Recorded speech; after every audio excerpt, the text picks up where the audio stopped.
Hey, what's good, family? This is your boy Sander Cameau. We have the Real Word, and we also have our co-host.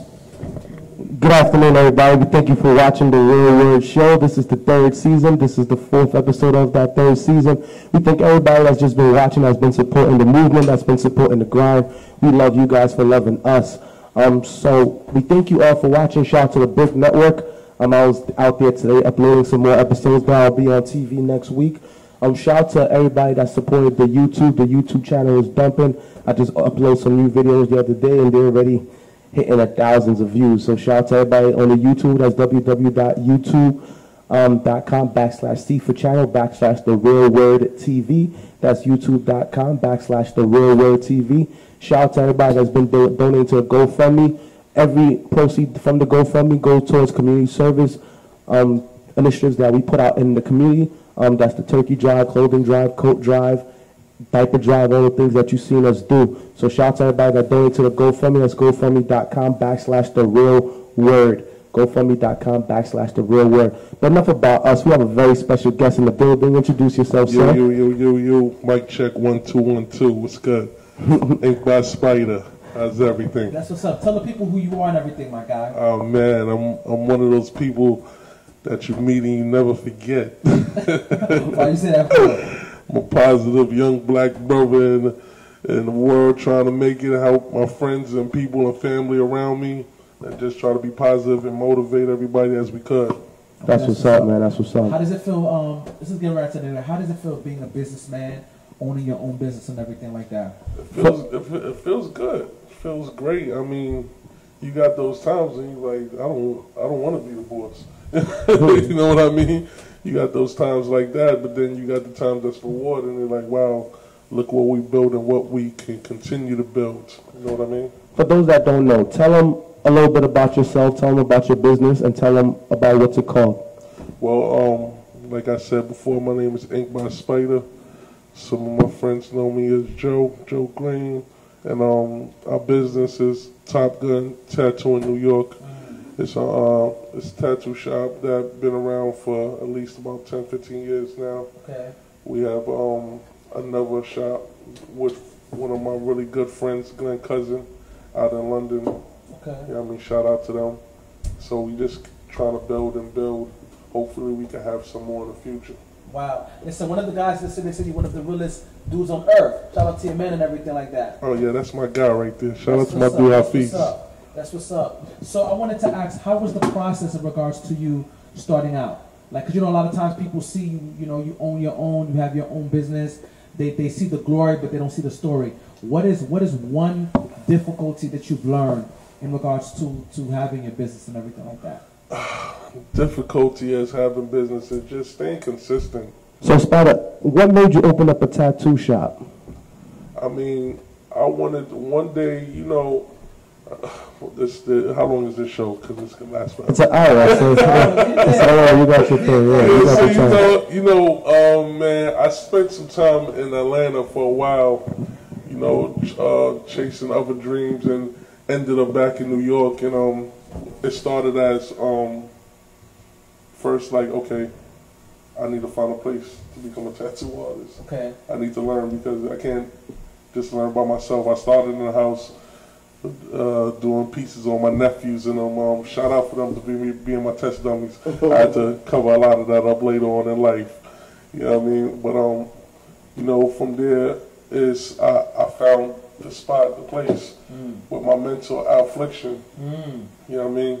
And I used to. It had to be like a year, 2 years. I would come in every single day. And I'd be like, yo, what's up? You don't need no help in here? You don't need me to clean up, sweep up, nothing? Wow. And you're like, nah, I'm good. I was on his ass though a year, 2 years. Finally, he came. I came one day, he said, yo, listen, come in the morning, it's going to be a broom and a mop with your name on it right there. Wow. I said, no problem. See you in the morning, boss. So from doing, I guess, cleaning the shop, then you went on to actually tattooing. Yeah.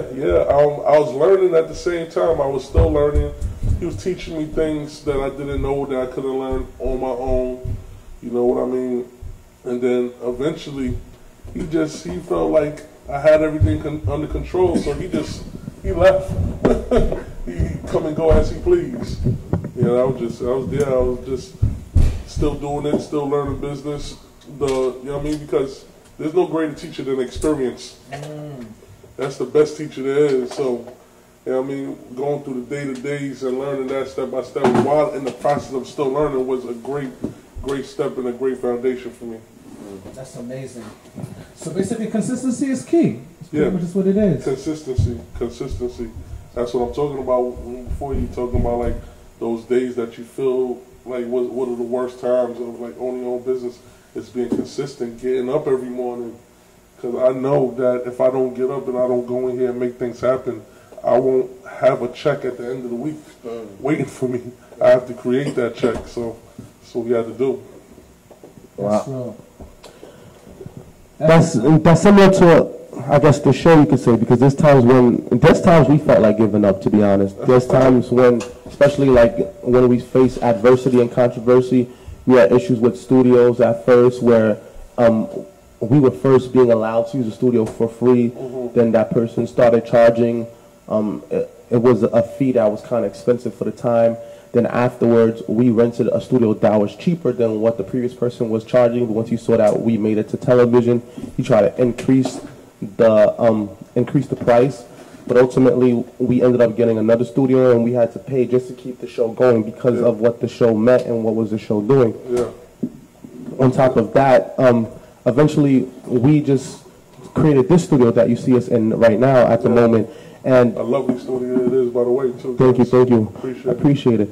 So then, even afterwards, at times, it takes sacrifices to keep it going, you know, to keep the lights on. I don't think that there's one successful person in this world that's really successful, that really honed their craft and doing what they're doing, that didn't have that day where they felt like they was just, you know what, they didn't want to give up and just throw in the towel. You know what I mean? There was one point at time when I was in my house still learning how to tattoo, and I wasn't getting the results that I wanted to get. I packed everything up, threw it in the top of the closet, like, after I'm out of here. You know what I mean? Good thing son told me, yo, listen, man, go get your stuff out the closet and get back on the ball. That's right. I think that's the hardest thing sometimes, just to keep on going, you know? Fact.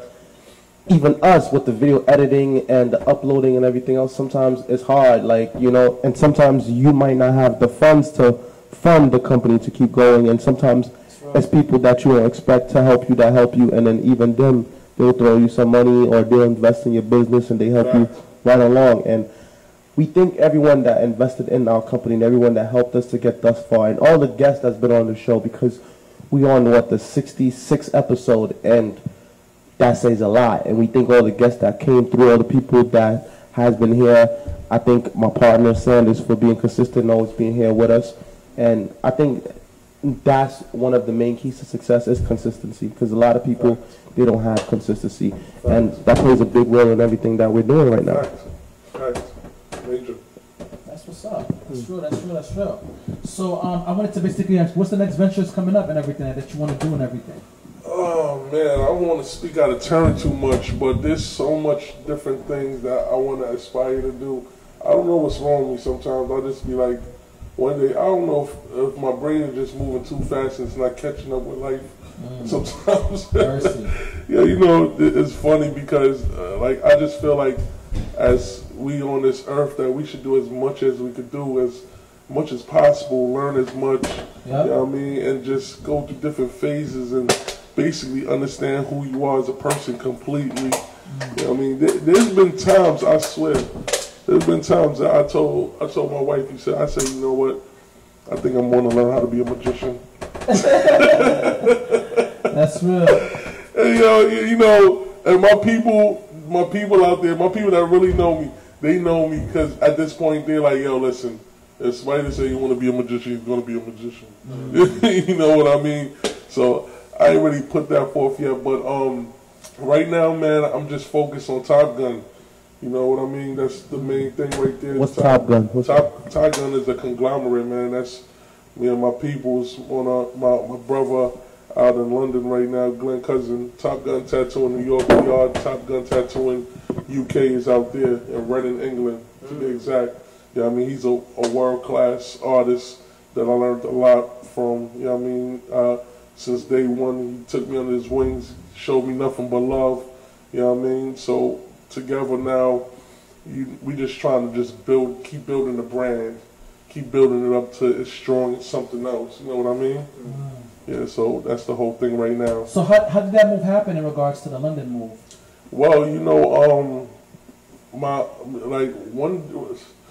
don't even know how many years it's been now that me and Glenn been really good friends. I mean, we beyond friends. We definitely more like family. But I don't know how many years it's been. But one day, we was at a tattoo convention. I believe it was in Long Island. Okay. It was at a tattoo convention, and I was walking around the convention, and I seen him doing this piece where he did most of the piece of writing. I'm like, wow. Like, bro, what is that? Like, what do you do? Like, he killed it. Wow. And I ain't never seen nothing like that in my life to that day or whatever. I'm like, wow, yo, that's super dope, brother. You know what I mean? I just gave him his props. You know what I mean? A lot of people don't do that. You know, a lot of people don't give props to people that's doing extraordinary things or something they just admire.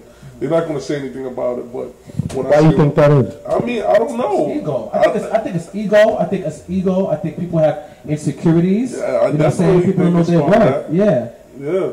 It's sad. It's a sad thing. Yeah. You know what I mean? And it's a sad thing when you can't see something that you really like and appreciate it and be like, yo, that's dope. Yep. That's nice. Yep. You know what I mean? But anyway, from that day on, we was like peanut butter and jelly. You know what I mean? I go over there so much now that he don't even have to pick me up from the airport no more. Wow. I get on the bus, I know what bus to take. Wow. I go straight to the studio. We got a dope penthouse across from the studio over there, right across the street. Wow. You know what I mean? Drop my bags off and that's it. You know what I mean? But before we even had that penthouse over there, I would go over by his mom and dad house with just like my mom and dad too. I have my own room there and chill and wait for the next day. We work and do what we do. And that's in London or in America? That's in Reading, England. Okay. And he does the same thing. He comes over here. He stays with me and my family, vice versa, because that's what we like this now. You know what I mean? So, yeah, like I said, ever since then, we've been inseparable on that, or as far as that movement go right there. That's beautiful. Yeah. That's beautiful. So let me ask you a question, right? In regards to us, when I say us, I'm referring to Sanders and I, since like, I can say to a certain extent we're religious without offending the overly religious people. Yeah. And within church, right, oftentimes they look down upon tattoos. Some people will call tattoos a taboo, you know. Even I myself, you know, dipping and dabbing out in and out, well, straddling the fence they call it, between church and out of church. When I was younger, I ended up filling my skin up with tattoos, and a lot of people look down upon me for that as well, you know.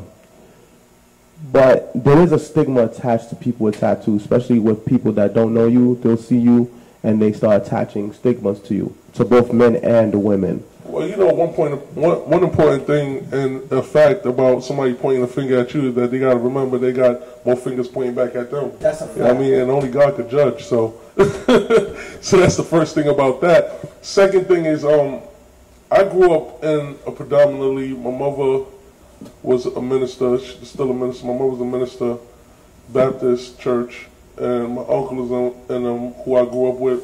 Half of my time too is Islamic. You know what I mean? They're Muslims. I took my shahada and everything, whatever, prayed at the mosque and all that. But and it's the same thing. You know what I mean? With some of my uncles and one of them that's like looked down upon and stuff like that. And I told them years ago, and I told myself, I say, yo, God, if this is not the right thing that I'm doing, then take it away from me. But he made me better. He made me better and better every year. So I don't know. I mean, at the end of the day, I don't think nobody has the answers. No man here on this earth has the answers. And it's your thing. Your thing is your thing. You know what I mean? And if that's something that you enjoy, something that you want to do, then go for it. You know what I mean? There's things that have been hundreds of years ago that was such taboo. You couldn't eat meat on Friday. You know what I mean? Hundreds of years ago. Now it's accepted. McDonald's is serving all day. You know what I mean? So I don't know about that. I mean, like I said, to each its own. You know what I mean? Tattoos, I love it. I love not only getting them myself, but I love creating beautiful pieces for my clients when they come in. That's going to last with them for the rest of their life. You know, tattoos are the only thing that you can take to your grave with you. Yeah. So I feel special and privileged in being able to be a part of their life and give them what they want.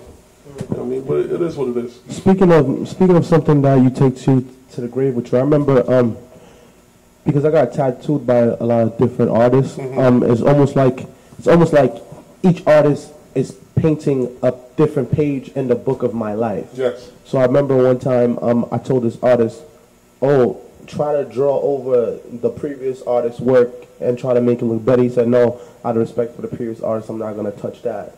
And I didn't know that it was a code of ethic that strong within tattooing. What you think? There is and there isn't. It depends. I don't know. I have went over a bunch of artists' work. You know what I mean? And not that I want to disrespect them or anything, but I want to make the client happy. And if the client is not happy with it, then that's just what it is. They're just not happy with it. You know what I mean? Then what you call it's my job. As long as I can see the same kind of idea and view that they share, then it's my job to bring it to life. You know what I mean? But there's been times that I have seen certain pieces, and I just be like, whoa, nah, I'm not touching that. And that's all because either A, there's nothing I could do about it, or B, there was a very prolific artist that did it. Like one time, there's this guy from my neighborhood. He's one of the first tattoo artists in all of New York. His name is Tony P. A lot of people got tattoos around my neighborhood in my area from this guy. I'm talking about generations to generations to generations of people got tattoos from this guy. The line used to be so long that it would wrap around the block. Wow. Is that good? Seriously. I mean, he's Tony P. He's a legend. He's a traditional artist, so he wasn't doing a lot of things that we do these days as far as like the realism and the different styles of tattooing and stuff like that, but he was good at what he did. And he was one of the first people to do it when tattooing was illegal. And he's an African American man. No. He's an Italian man. Okay, the 20P by Kingston. Yes. Where's that now? He retired. I'm not sure if he passed away. I forgot. I had a conversation about this some months ago. Yeah. I'm not sure if he passed away. But when tattooing was illegal, he went into his house, which is over there by Troy and Lefferts. Yeah, I remember that. Yeah, he went into his house, and he started tattooing in his house. He turned the bottom of his house, the basement. And that's Crown Heights, by the way, just so you know. Crown Heights, Brooklyn, yes, correct. Sir. He turned the bottom of his house into a tattoo parlor. Yeah. You come in, you see the pictures all over the wall. He'll have his wife Connie there. She'll be writing down the list. You got to come in, write your name on the paper, and then sit down and wait. You might be number 43.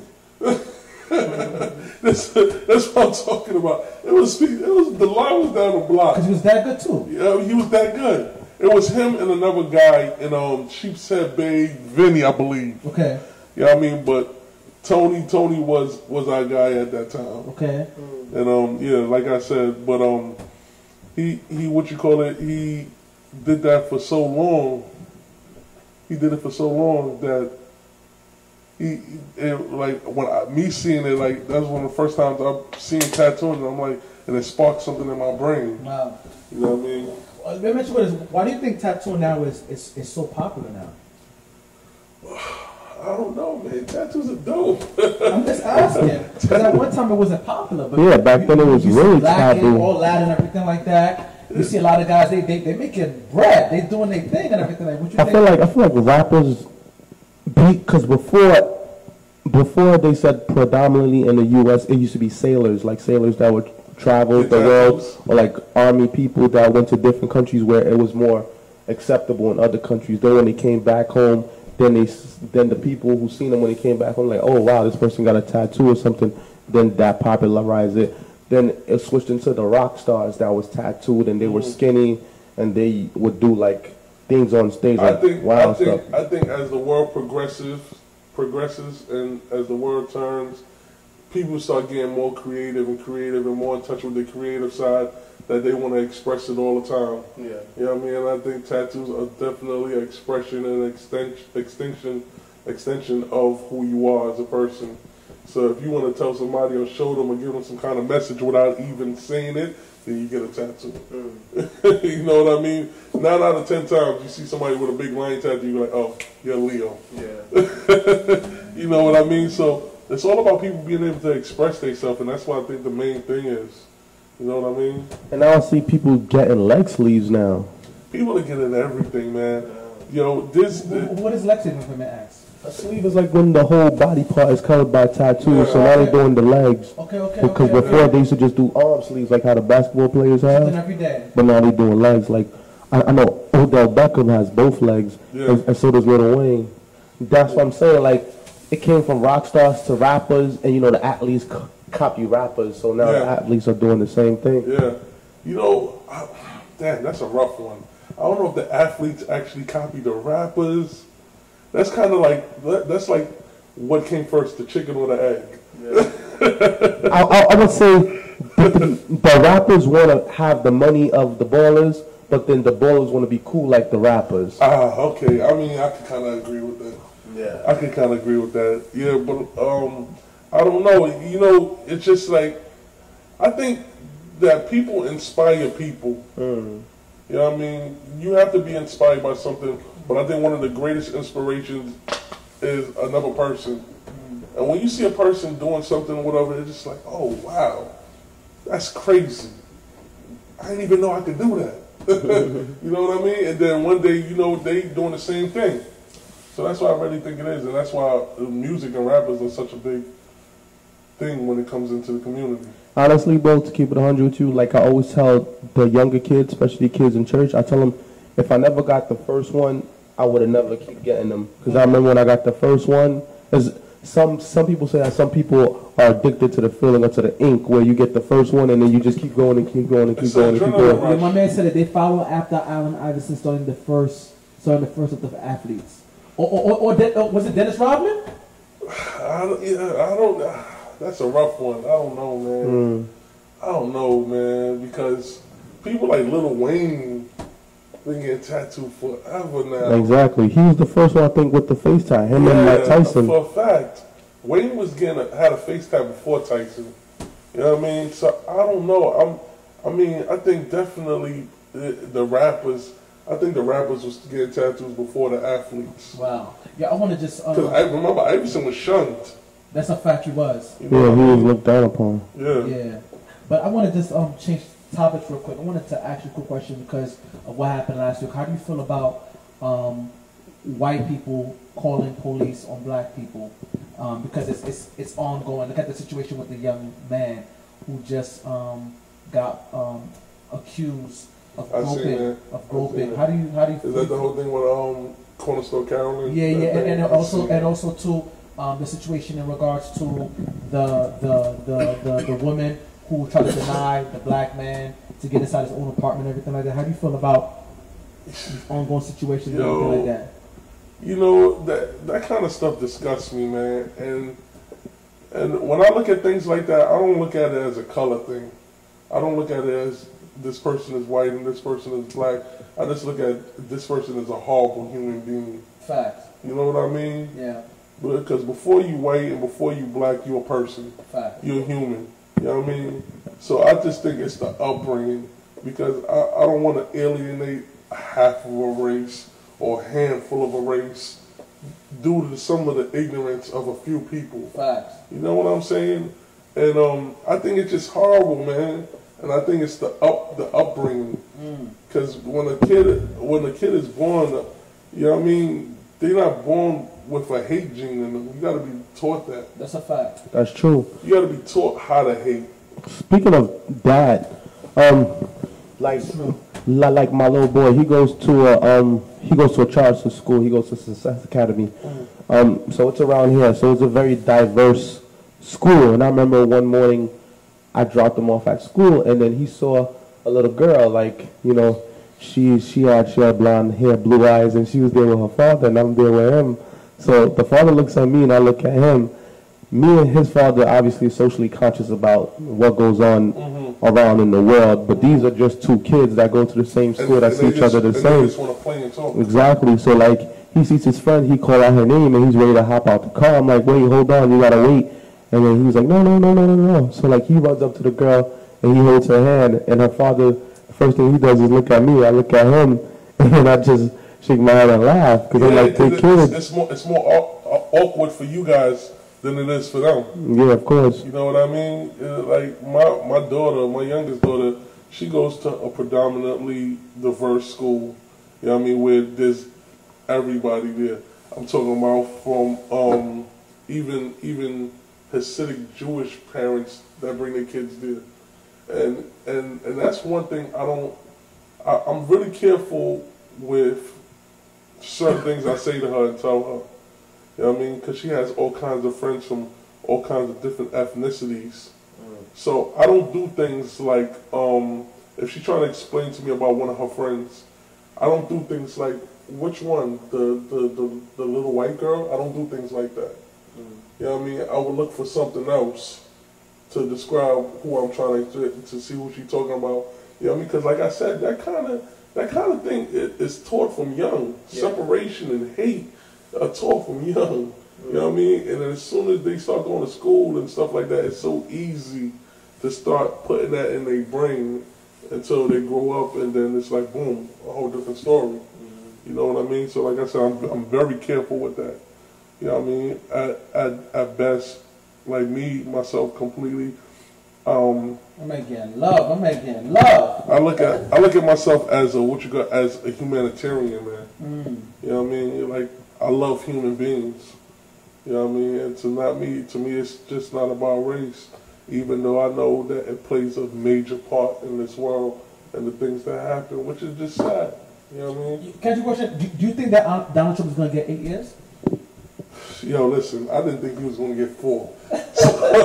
So I can't even, I'm lost with that. If he gets 8 years, I wouldn't be surprised. Just like how Obama got 8 years and a lot of other people were surprised, we'll probably be surprised when Trump gets 8 years. Listen. A lot of people like Trump, believe it or not. That's a fact. You know, I just... Listen, do you think if he gets off Larry Hoover, you think he'll do something like that? No. I don't think the smoke and mirrors are that strong. You don't think so? I don't think they're that strong. Yeah, because you know when somebody's basically trying to sweeten you up. Yeah. You know what I mean? You know when somebody's trying to sweeten you up and want to push some kind of agenda. Yeah. So I don't know. Because Kim Kardashian got somebody out through Trump and everything like that. That's right, she did, right? Yeah, Who was it again? I forgot the name, but I know she made that happen. She made that happen and everything like that. It was a female political prisoner. I can't remember her name. Yeah, it was a political prisoner. Oh, also too, I heard Melania wants to have a boycott for T.I. For those that don't know, T.I. basically made a video, and the video, it shows Trump leaving the White House, and then T.I.'s in the Oval Office, and on the desk of the Oval Office, there's a lookalike of the First Lady who is dancing on the table, and then she has that jacket on. Do I look like I even care? Yep. Which was a very controversial jacket because she wore it when she went to go see the refugee children in the camp. That's a fact. You know what?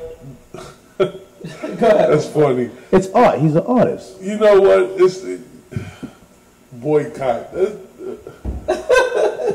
order to boycott something, I mean that you messed with it before. Yeah, exactly. I mean that it's something heavily involved in your life, and I don't think that Melania Trump or the people that support her, or anybody that support her, or down with her, or whatever the case may be, ever bought a T.I. album.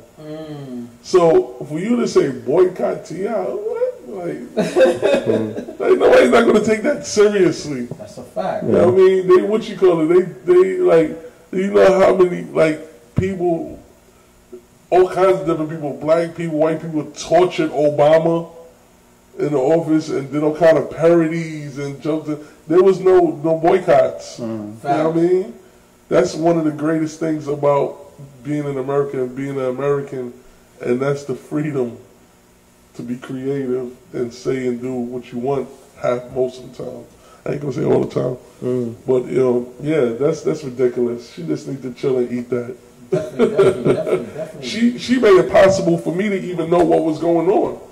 Exactly. I knew nothing about a T.I. video until they said, yeah, let's boycott T.I. Like, really? Let me look at the video now. Exactly. Shout out to you, Melania. Yeah. Free publicity. Shout out to T.I. because that album is decent.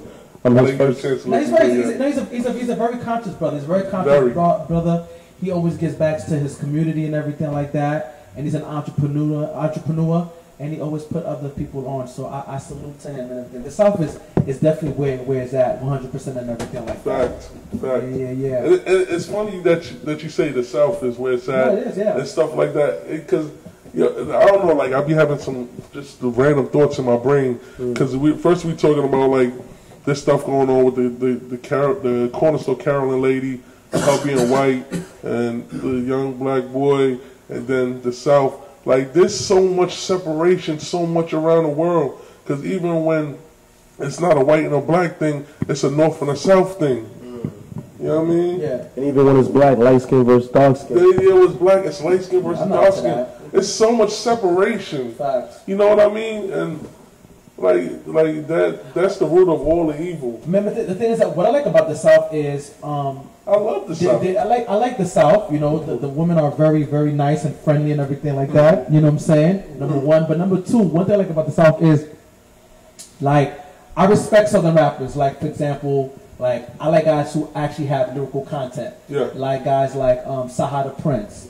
Guys like T.I. Yes. Do you think Virginia is considered to be the South? Yes or no? Yeah. I say so. Okay, that's debatable. That's debatable. I mean, I think it is, but then so there's some guys that feel like it's debatable. You know what I'm saying? Guys like, I mean, they do. You know what I'm saying? It's debatable. They go to separation. That's what they say. I don't know. I didn't make it up. You feel me? Today's word is separation, yeah, man. You know what I'm saying? Because guess what? There's people in Houston that don't believe that Atlanta's the South. They believe there's people don't believe Florida's the South. See, you know what I mean? But it's the South. You see what I'm saying? At this point, I don't even know. The only reason why some people don't consider Florida the South is the attitude of Florida. They feel like Florida is more like an island that's just connected to the rest of that's connected to the rest of the South, but it's the South. I don't. Yeah. It's the South. Of course, it's the South. Of course, it's the South. I think at the end of the day, all we left with is just opinions. That's But the thing is that my man who literally devoured Drake. You understand what I'm saying? What's his guy name again? Pusha T. You feel me? Shout out to his brother too. Shout out to Pusha. Who's also a Christian rapper now. No malice to the Lord. You feel me? And I like guys like Scarface. I like guys like you know, so I ain't here to trick or treat. I ain't hear that. I just came to change clothes. His name again? You know what I'm talking about. That boy. Slim Thug. Yeah, there's a lot of good rappers. Slim Thug. But there's rappers that are trash. You feel me? I'm going to be honest with you. I'm just keeping it a buck with you. You heard? I'm just keeping it a buck with you. I'm just being honest with you. There's good and bad everywhere we go. Of course. Like this white rappers in New York as well. You feel me? Yeah, you know the funny thing about me is that shout out to Tekashi 6ix9ine. I got this chip in my brain. It's like an Intel chip. Go ahead. Like you put it in the computer, and my brain processes things so fast. So I got this filter next to my mouth before I say certain things. You know what I mean? And I don't know, like certain music and certain things I believe is just for certain people. I feel you. You know what I mean? So I don't know. I can't say that this dude is trash. You know what I mean? Because he got a fan base. You know what I mean? So I guess it's for them. You know what I mean? It's not my thing. It's not my thing. It's not my thing. You know what I mean? So I hear you. That's my whole. But the thing is that what I like about the South is, like I said, you know, it may not be my thing, but because he's from the South, we're gonna be behind him. Yeah. And do you feel like up north, we could? I mean, do you feel like we have a lot of work in regards to applying that? Like we got to look out for our own. We got to be for our own. What I think happened at the end of the day is that a lot of people in the North didn't even realize that the South existed until it was already here.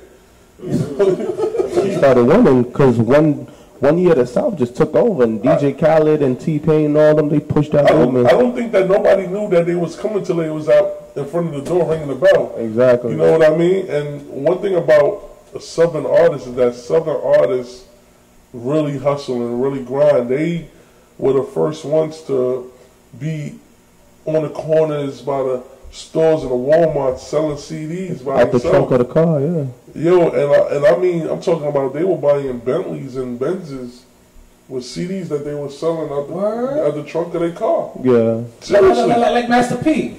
Not only Master P, like Slim Thug too. Slim Thug. You got what you call it? Like Mike Jones back in the day. Let's just say 80 to 90% of the artists back then that became successful from the South was doing that. You know what I mean? Because Ludacris too. Yeah, because they didn't have the option. And Nelly. They couldn't walk out their house and get on a train and go to Def Jam. And all you know what I mean? Yeah, because all the big record labels up here. They couldn't go around the corner and it's Atlantic Records. That's real. All the labels are here. All the major labels are in New York. That's a fact. You know what I mean? And if you were in the South, 1,000 miles away, you know what I mean, you trying to get on or whatever, you're not just going to get a ticket and pop up in New York. So you got to think of a whole different game plan. And that's what they did. They made their voice so loud that you had to hear it. Exactly. You know what I mean? And then the New Atlanta came in with Future, Young Thug, Rich Homie Quan, and all those other guys, Migos and all them. Fact. And they came. I think the majority of them all came under one label.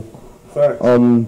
And it was the Mr. Cali Park that came with Soulja Boy. Breaking out the history. Soulja Boy came. I think Soulja was the originator, to be honest with you. No? Soulja Boy, he's not the originator. He was one of them. One of them, right? One of them, right? He wanted to come out. I think who led the rush of the South and let people say, you know what? They're all right, and we can accept them is Little John. Little John, yeah. Yeah? Not even Cash Money, though? Little John was the one that went commercial first. Yeah, I could see that. Cash Money and people like No Limit was doing their thing in the South. Yeah. You know what I mean? Yeah. It wasn't until like Little John and them came with Scrappy and all of them, whatever, and then people like, oh, wow. You know what I mean? Then you had the crunk music, the snap music. Exactly. And then came trap. And then before that, then you had your Khaled's and your Little Waynes and your Babies. And here's your question: Do you feel that T.I.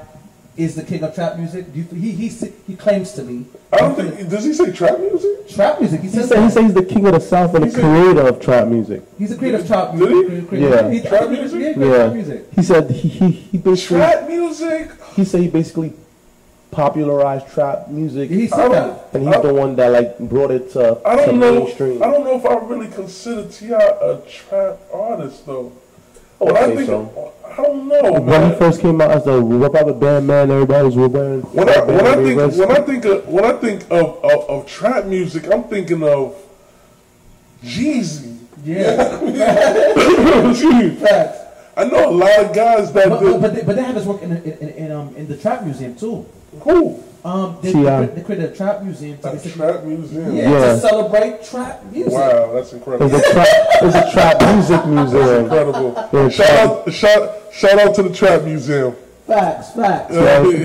Yeah, that's a fact. I'm serious. That's a big fact. But what I want to ask is, they have that. So I mean, I give him credit in regards to like, I looked at him and Luda when it was coming out as one of the best guys in the South. Yeah, you know what I'm saying? I'm not saying that trap is like a more diluted form of rap or anything like that. Yeah. But I see T.I. as something else. Like he's super lyrical and conscious. Well, he is conscious. I don't see him as trap. Maybe that's just me. His first few albums was trap though. Yeah, facts. Trap is basically talking about detailing drugs, you know, stuff like that, getting incarcerated and stuff like that. But when you popped in that Thug Motivation 101 from Jeezy, even if you want to sell drugs, you wanted to sell drugs. Jeezy made you want to sell bricks. I'm gonna tell y'all a funny story back then. I remember me and my boy, shout out to my boy, we won't say no names, but back then he had a little Honda Civic, a little red one, and we used to take interstate trips. And my boy, he was African, so he had his own bootleg shop downtown Brooklyn before downtown Brooklyn turned into what it is now. They used to have little trap spots. I would say Like downstairs would be a sneaker store, upstairs they braid hair. When you go upstairs, you go to the back. He's the little bootleg shop where they sell the bootleg and they sell everything else. If you wasn't there, you don't know about that. So like we would go on the road and we would go OT, and he just had mad bootlegs. He would pop them in. I remember one of the bootlegs he used to pop in was Jeezy. That was motivational. What he said.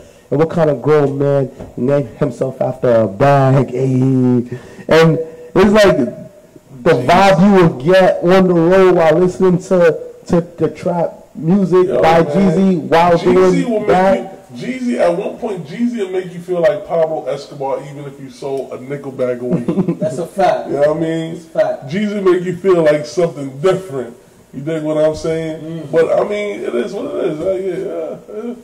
King of trap, king of soul. Definitely. I just wanted to be sitting. Oh, so go ahead, Rickard. No, I was gonna say people probably associate Jeezy more with trap and drugs because of his association with BMF. You said it. Is a boy ever gonna get out anytime soon? Big Meech. Yeah. I'm not sure, but they were trying to get Obama to get him out, but that was a flop. It's not a life sentence, right? No, it's not a life sentence. I think he only got like 20 years, or I said only like 20. He has 20 years. Left? I know that was the original sentence. It was about 20 years or something like that. And I know Obama did get a bunch of people out though.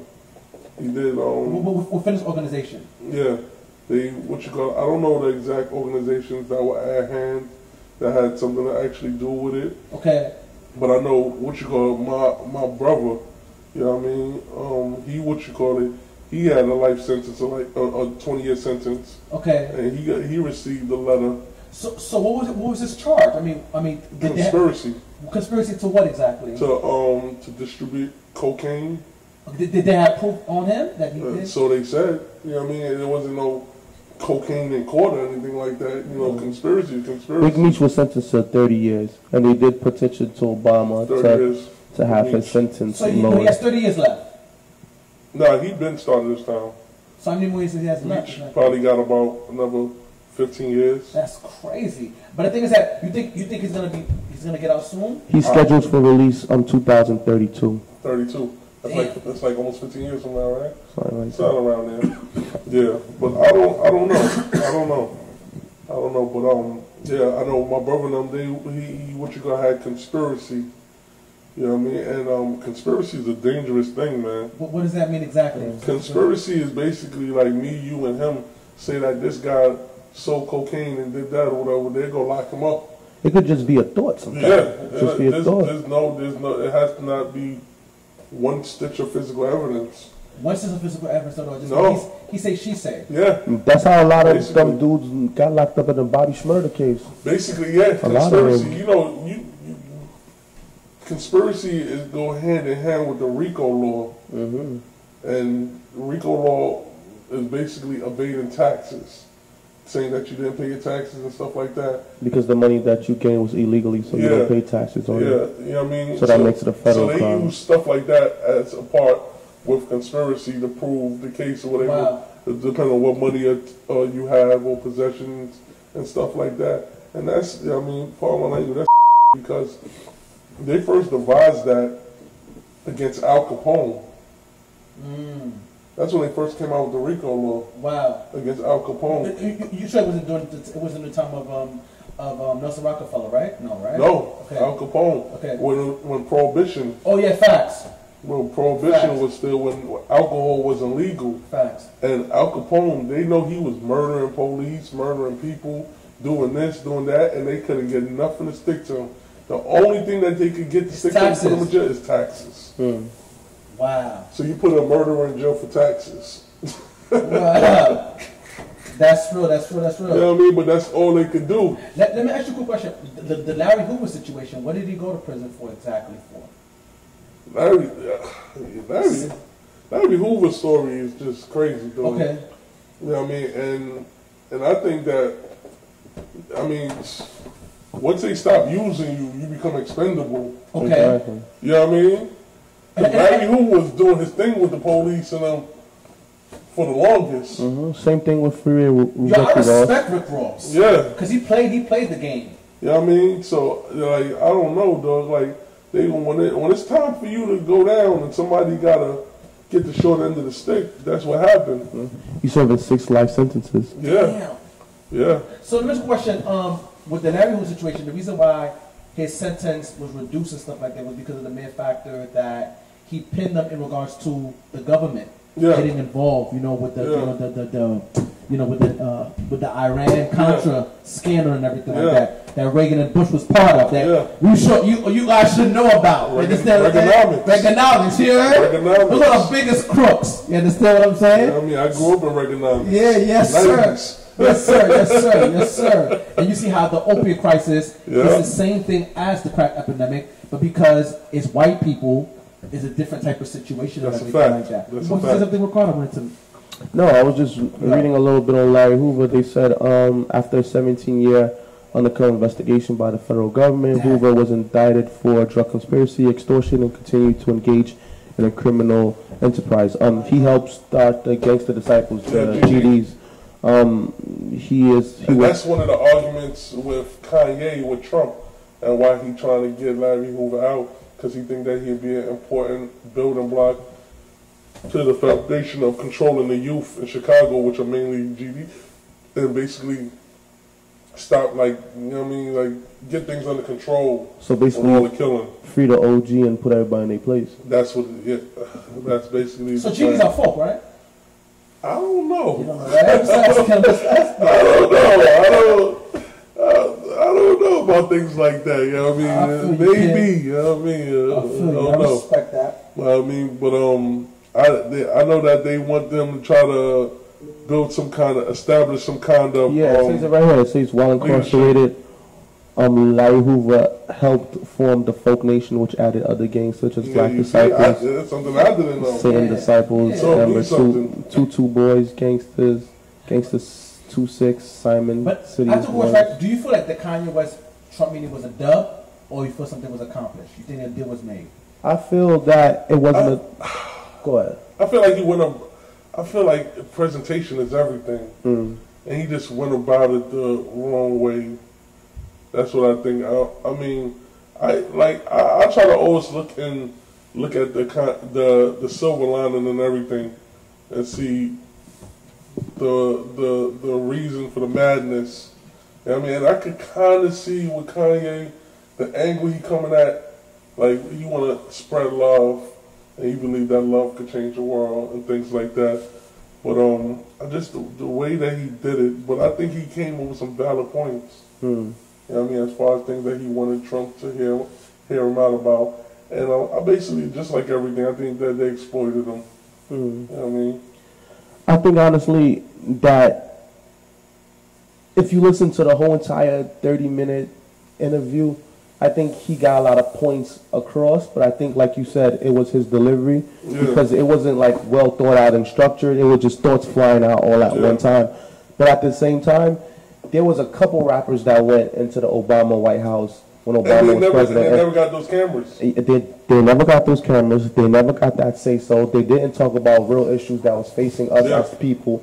And I feel like even though Kanye played a certain role to get into that house, but he got in front of those cameras and said things that wasn't never said before. I could say, you know, because Rick Ross went there, Jay-Z went there, Nas went there, Pusha T went there, Swiss Beats went there, all under the Obama administration, and they had like these private dinners where we don't know what was discussed. And basically, here's Kanye in front of one thing that a lot of people don't know about that meeting too with Kanye is that he actually redesigned a new hat for Trump, and it said "Make America Great."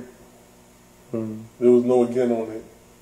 You know what I mean? He gave him a new hat, like, please wear this hat. Make America great. So like I said, Kanye, I ain't gonna count him out yet. You know what I mean? I'm not gonna count the brother out. Sometimes people gotta walk their own little. But T.I. did. T.I. just did, and also too, my man, I heard Drake also did too, talking about Drake, I think it's the more personal. They got a more personal thing going on. A more personal thing, you think? Yeah, I mean, with his wife, Drake is upset. I believe that they exposed the whole baby thing. Was Kanye part of that? He believed that Kanye was the one that told Pusha T about the whole baby thing. But how do you know about the information? But Pusha T came out and said that it was actually Drake's producer. His best friend. Yeah, 40, yeah. That told him. So that told him what about. No, 40 actually told a woman. You know, pillow talk. Okay. A lot of guys do that. Yeah. They get down, lay down, eating some food. Like, yo, guess what? Shorty go back and tell this chick, and this chick end up with dude. And then, yeah, that's what it is. I could believe that. I could believe that strongly. Because, I mean, Pusha came right out. He like, I ain't tell me. I heard I got it from 40. Wow. You know what I mean? So, I don't know. His situation kind of But my thing, for a long time, like, how old is his son? Like 5? Yeah. For a long time? Nah, I don't think his son is 5. Like 3 or 4. I think he just something like that. I think he did 2 or 3. Regardless of what, Drake is a superstar. He's a major artist. You know what I mean? And that's not something that I felt he wanted to come out into the public eye. Yeah, because it makes him look human. Yeah, you know what I mean? He was known as this playboy, and like he said, he used to talk bad about his parents about not staying together for his father leaving, and now he's been exposed for doing the same thing, so he looks like a hypocrite. He speaks about that on the album. Yeah, so like I said, his beef with Kanye is personal. Facts. More personal. Yo, I have to ask this quick question. How you feel about that vixen Brittany on Instagram? She's talking about Colin Kaepernick. I'm unaware of that. Word? She's talking. She has a book, and not only she has a book. What happened, Rickard? I was gonna say I don't think she's trash talking him. She basically told the truth. Like he had her up in the crib, and she was using him, and he was using her. Like she was using him. Colin Kaepernick? Yeah. But before he got into the relationship with Nessa, he was with Instagram model. You know, he was a young man getting money. You know, when you young and you getting money, you start doing. I don't know the story, but it sounded like clout chasing. Yeah, it's basically a groupie that he was dealing with, and he used to make her pay for her own tickets to come fly out and see him. So now she's complaining about it, and then she stay in his house, clean up, do the bed sheets, and cook, and he come home and she take care of him, and then after a while he kicked her out, and she was like, "Will I see you again?" And he said, "What I want to do is different from what I actually do." And then so she quoted him in the book, yeah. But she also put a lot of the other people. She put she also messed with Chris Brown. She also messed with. She's looking for a check. She's a modern day superhead. She's looking for a check. Yeah, I don't even get that. I think Amber Rose has made it legal for has gave the green light. Even if Colin Kaepernick did that, that has nothing to do with the reason what made him infamous. That has nothing to do with that. Okay, to some females he's an asshole. Okay, that still doesn't change the reason for what put him in the position. Yeah, and that's taking a stance on police brutality. Facts. In the United States. Facts. And nobody not acknowledging it. So. Facts. That's a bunch of clout. You know, clout chasing is a professional sport these days. Exactly. Shout out to Tekashi 6ix9ine. That's a fact. What you guys think about that fight that happened in the NBA the other day? I know a lot of people were entertained by that fight, and it's the first fight in the NBA in a while. So what you guys think about that? Oh, man, Rondo spit in the face of Chris Paul. Did he do it purposely though? Yeah, cause from what I heard they've been having beef for a while. Well, I seen it. It didn't look like he actually built up the spit enough. But he swung, bro. Look like he just came out his mouth. Now he swung, bro. He swung definitely. He swung. He got his hits. He would cough up a loogie, but he's still spitting the man's face. I gotta look at it again. I gotta look at it again. I don't think that it tops Indiana-Detroit fight. Nah, of course not. But because Indiana-Detroit fight, they was in the stands. Yeah, but because of the fight at the Palace with the Detroit versus the Detroit Pistons versus the Indiana Pacers, it's mandatory. Whoever throws a punch or swings during the NBA fight, you're suspended. How many games? Like 3 games? Did they decide yet? I don't know. I think the guy, the rookie, the tall, skinny guy, he got 4 games. I think Chris Paul got 2 and Rondo got 3. But you still get paid, though, right? No, I don't believe so. Oh, so hold up. You get paid for every game? That's how it works? Yeah. You get paid per game. Yeah, you get paid per game. Yeah. So I know they take your contract and whatever it is, they divide it by the games, and that's how much you get paid every game. Every game. Yeah. So if you don't play those games, you don't get paid for those games. Wow. So these dudes get 250, 300,000 a game. Easy. That's a lot of money. Must be nice. That's that kind of turkey we want, you heard? Shout out to Life Jennings. Shoot. Must be nice. That's what you talking about. What? So how much you think LeBron getting for every game? Over $1 million, right? He probably makes a decent amount. This guy getting turkey, bro. Yeah, I don't He's even. getting turkey money, bro. Yo, LeBron is a motivator to me, you heard? Yeah, I'm not even. I don't even follow shit like that no more. Cause I'm like, It's gonna be rated R. I can't even compute that in my brain. Yeah. Like how many millions? Yeah, it got a lot. Damn. And also, too, what I like about LeBron, too, is his barber is his friend. All of his friends. You know what? I'm one of the biggest LeBron haters on the planet. I'm not a fan. But one thing I could say is that he's a good brother. It's a fact. You know what I mean? Facts. And shout out to him for opening the school. Yep. You know what I mean? And doing other things in the community and stuff like that. Okay, here's the breakdown, guys. Sorry to cut you off, my brother. Here's the breakdown. His total salary is $72.3 million per week. That's Per week. Per week. That's 1.3 million per day. That's 198,000 he makes per day. Per hour, that's $8,000 per hour. Per minute, $137 per minute. Per second, $2 per second. Bino, what's good, baby? Turkey. Shout out to my homie Bino, man. Yeah. I mean, R.I.P. Stack Bundles. That was an unfortunate situation. He got because of jealousy, right? Belated birthday, He huh? got because of jealousy, right? I don't know the exact story, but I mean, I know there was a super big loss Yeah. to hip hop. You know what I mean? Definitely. Same thing for Tim Drugs. I had the privilege too. to actually meet him and be with him in the same room and create a record together. Wow. You know what I mean? I had that privilege, and I ain't gonna lie, one thing about Bundles is when I first met Bundles and I met my homie Bino and picked him up from the airport, we met him back to our studio and we was creating a record or whatever, and I had my paper and my pen and I'm writing, and you're a rapper? Many moons ago. But Bundles was walking through the studio, and he just like this. I'm like, yo, what the? I'm like, yo, what he doing? He was writing in his head. I ain't never seen nobody do that in my life. Wow. He was putting it together in his head, and then he went in the booth and dropped it. I said, wow, son is incredible. Wow. He's incredible. He's incredible. Facts. I only heard of that. It was an urban legend That's a fact. for the longest until I seen it. fact. Word up, man. Shout out to Bundles, man. How many minutes we have on Rickard? Yeah, we got about 4 minutes, so I still know more. we can do closing thoughts. Definitely. Want to give a shout out to my man Spider. Appreciate What he's it. doing for the community. I met him. Shout out to y'all. I met him, like I said, I met him through Instagram through my homegirl Lady Shah. And I like how basically he's very, very Shout out to positive. Shasha. You know what I'm saying? Shasha was here with us last week, You know so what I'm shout out to her. I know Shot since we was like 7, Facts. Wow. 6. And I know husband sex was like when I was like a toddler, my man was a baby. Wow. You feel me? So that's my little bro YB and everything like that. Shout out to him and everything like that. But like I said, you know, we want to support you, want to help you in what you're doing, and I know you want to help us. So you're a good dude, man. Shout out to who's your right hand man again? The other tattoo artist again. Oh, my Prentice.